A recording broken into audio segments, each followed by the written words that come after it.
this is Michelle with Pink & Main. Today I'm going to walk you through our September 2019 release. Our first stamp set is a 3x4 set called Trick or Treat. We have this cute little pumpkin bucket with some different faces. We have coordinating dies to go with it, and one that even cuts out the words Trick or Treat. Our next set is Your Spell, and it's a cute little witch theme set with some cool potions and a magic wand. And we also have coordinating dies for that as well. We have a 6x6 fall sentiment stamp set.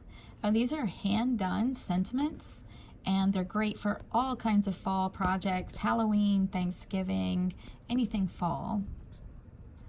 Next is our Less Tricks stamp set, and these adorable critters are all dressed up in their costumes for Halloween, and they have cute little sentiments to go along with them. We have coordinating dies for those as well. We have a couple of standalone dies. We have our Quilt Square 2, which cuts out this nice leaf in the center with two side panels that will cut out that you can inlay with different colors that have a nice stitching effect.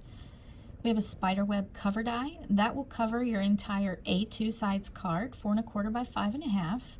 And we have a web corner die, so if you just want a little web in the corner of your project. Our 6x6 paper pad this month is called Sweater Weather, and it's full of beautiful fall colors and these fun knitted patterns. So think of all the fun things you can do for autumn with this paper pad and these stamps and dies. We also are showing a couple of cards that we made with these items. I hope you've enjoyed this closer look at our September release. Check back again with us soon, and until then, keep living the creative life.